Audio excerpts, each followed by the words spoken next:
So all of the items on this wall had something to do with me being the sheriff and where I was. He is one of the most MAGA sheriffs around. How are you feeling about Donald Trump winning the election? I feel very good about him winning the election. But he's where you'd least expect him, in urban Southern California, right next to LA.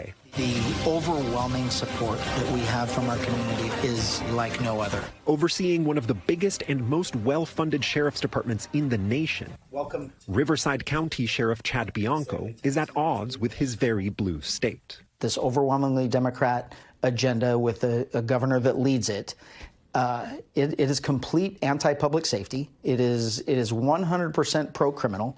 The ultimate end game is just to destroy the public's confidence in law enforcement. There has to be an agenda.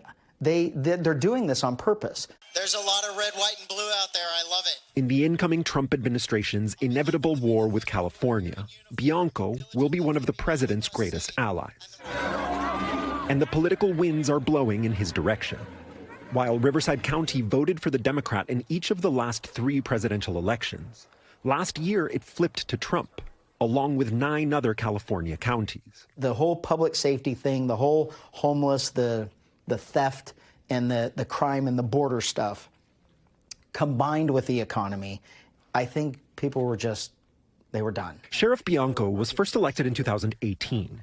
He famously vowed not to enforce lockdown mandates early in the COVID-19 pandemic. These closures and stay-at-home orders are flat out ridiculous. He claimed to have arrested a third would-be Trump assassin outside a rally in Coachella in October. I probably did have deputies that prevented the third assassination attempt. Only to backtrack on that claim. 10 years ago, Bianco was a member of the Oath Keepers, a far-right militia, something he acknowledges today.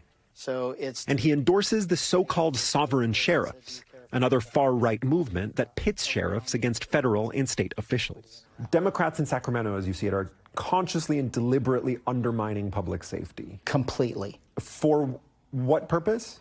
So if you eliminate all local law enforcement and you control the law enforcement, then you can implement those final stages of socialism or communism. Sure.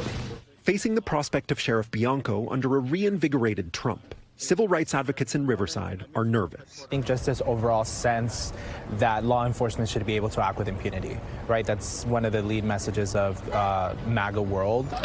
Perhaps the top concern for advocates is immigration. A majority of Riverside County's nearly 2.5 million residents are Hispanic, and more than 20% are foreign-born. In a place like this, Trump's promised mass deportations will require help from local law enforcement. But in California, a law known as SB 54 prevents local police from cooperating with ICE, except in the case of certain serious crimes. Bianco says he wants to find ways to work around SB 54 to help deport immigrants who wind up in his jails. Would you be willing to assist the Trump administration in some kind of mass deportation program? No, not of regular people. Of criminals, 100%. But proponents of sanctuary policies say the line between criminals and regular people is not so easy to draw. It is so easy to get into the criminal legal system in the United States and in California that anybody could be that person at any time.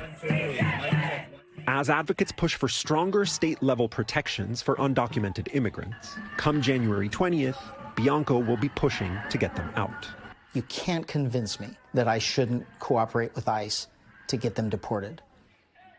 And David Noriega is here to talk more about this. David, I mean, okay, so let's pick it up on SB 54 here in California. He said it right there. He's like, no, not regular people. What is a regular person to him if they are undocumented? Is that automatically a criminal, or is there wiggle room there? So what he wants to do is cooperate with ICE as much as possible, only within the jails that he oversees in his counties. He does not want his deputies going out and arresting people who have not already been booked for some other offense. However, when I asked him, in your view, is any person who winds up in one of your jails automatically deserving of deportation?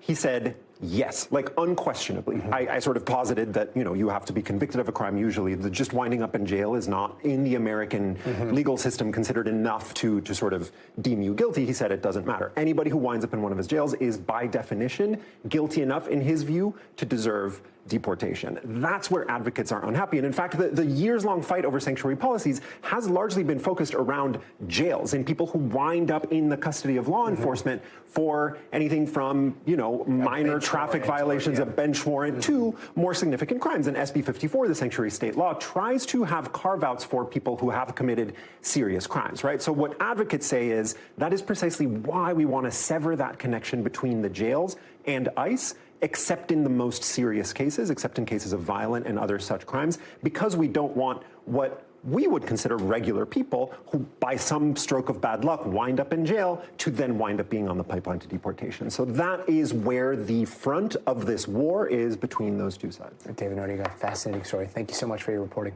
Thanks for watching. Stay updated about breaking news and top stories on the NBC News app or follow us on social media.